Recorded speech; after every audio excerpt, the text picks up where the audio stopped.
প্ৰথম কোৱেশ্যনটো দিয়া আছে which of the following sport person of Assam has been awarded with the Arjuna award 2020 তলত উল্লেখ কৰা কোনগৰাকী খেলুৱৈক অৰ্জুন বঁটা 2020 প্ৰদান কৰা হৈছিল অপশ্যন এ দি আছে হিমা দাস অপশ্যন বি দি আছে লাভলীনা বৰগোহাঁই অপশ্যন চি দি আছে শিৱ থাপা অপশ্যন ডি দি আছে দীপা কৰ্মকাৰ ইয়াৰ শুদ্ধ আনচাৰটো হৈছে আনচাৰ বি লাভলীনা বৰগোহাঁইক 2020 বৰ্ষত অৰ্জুন বঁটা প্ৰদান কৰা হৈছিল আৰু কেইটামান ইম্পৰ্টেণ্ট পইণ্ট দিয়া আছে লাভলীনা বৰগোহাঁই অসমৰ ষষ্ঠগৰাকী অৰ্জুন বঁটা বিজয়ী ব্যক্তি ফাৰ্ষ্ট অৰ্জুন বঁটা লাভ কৰিছিলে ভোগেশ্বৰ বৰুৱা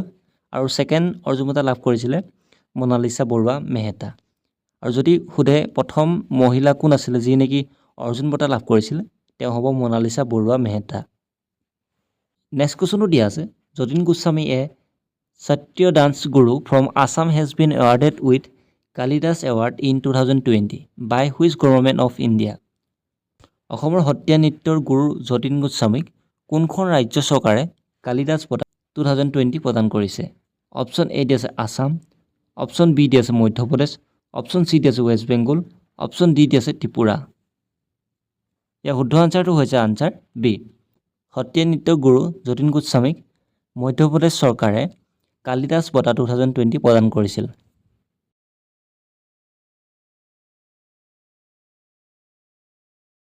নেক্সট কুৱেশ্যনটো দিয়া আছে who become the first Asian to be awarded with the prestigious heritage heroes award by the international union for conserving of nature IUCN অৰ্থাৎ ইণ্টাৰনেশ্যনেল ইউনিয়ন ফৰ কনজাৰ্ভিং নেচাৰে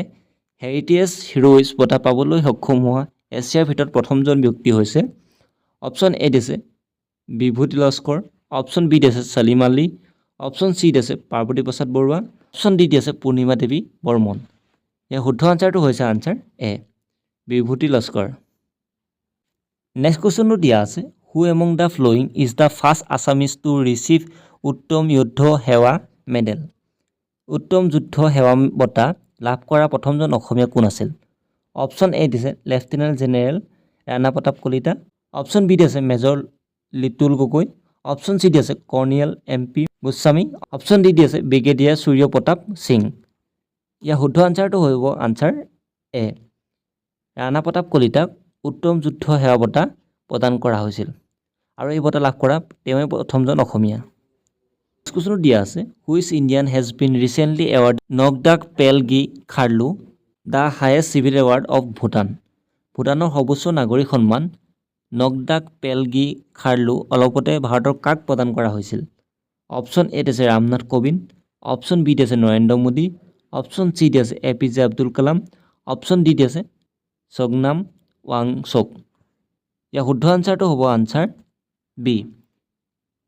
ভাৰতৰ প্ৰধানমন্ত্ৰী নৰেন্দ্ৰ মোদীক ভূটানৰ সৰ্বোচ্চ নাগৰিক সন্মান নগদাক পেলগি খাৰলু বঁটা প্ৰদান কৰা হৈছিল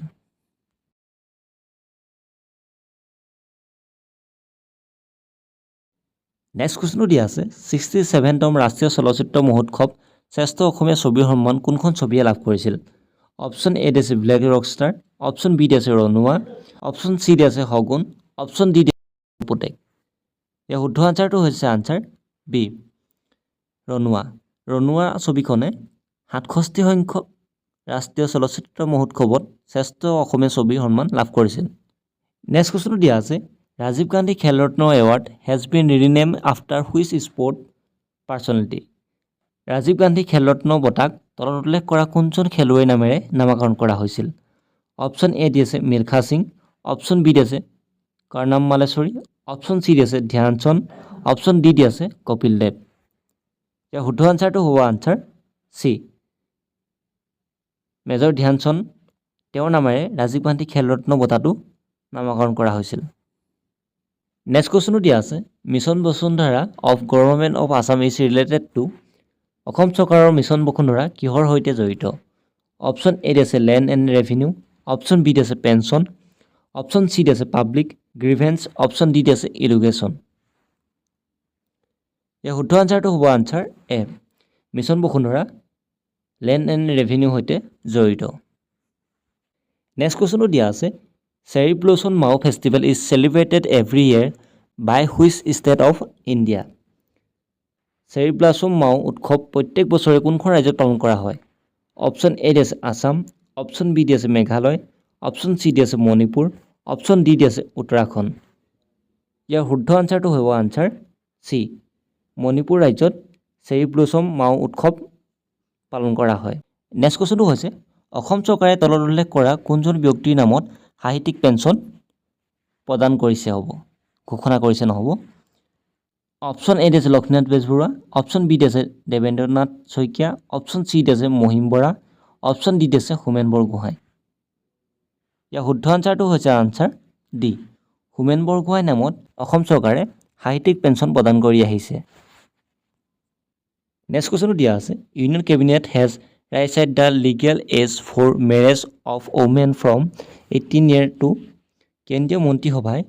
কন্যা সন্তানৰ বিয়াৰ আইনগত বয়স কিমান চনলৈ বৃদ্ধি কৰিছে অপশ্যন এ দি আছে 19 অপশ্যন বি দি আছে 20 অপশ্যন চি দি আছে 21 অপশ্যন ডি দি আছে 22 ইয়াৰ শুদ্ধ আনচাৰটো হ'ব আনচাৰ চি 21 কেন্দ্ৰীয় মন্ত্ৰীসভাই কন্যা সন্তানৰ বিয়াৰ বয়স 18 পৰা 21 বছৰলৈ বৃদ্ধি কৰিছে নেক্সট কুৱেশ্যনটো দিয়া আছে who is the first chief of defence staff CDS ভাৰতৰ প্ৰথমজন CDS কোন আছিল অপশ্যন এ দি আছে বিপিন ৰাৱত অপশ্যন বি দি আছে RKS ভাদৰিয়া অপশ্যন চি দি আছে admiral BK Joshi option D দি আছে MN নাৰভান ইয়াৰ শুদ্ধ আনচাৰটো হ'ব আনচাৰ এ বিপিন ৰাৱত ভাৰতৰ প্ৰথমজন CDS অৰ্থাৎ চিফ অফ ডিফেন্স ষ্টাফ আছিল যিজনে 2020 চনত শাসনভাৰ গ্ৰহণ কৰিছিল আৰু তেওঁ 2021ত তেওঁৰ মৃত্যু হৈছিল আপোনালোকে আমাৰ লগত টেলিগ্ৰামত জইন হ'বলৈ ছাইডত থকা QR কোডটো স্কেন কৰি জইন হ'ব পাৰা নতুবা টেলিগ্ৰামত গৈ তোমালোকে ব্লগ উইথ ষ্টাডি 19 বুলি চাৰ্চ কৰিও জইন হ'ব পাৰা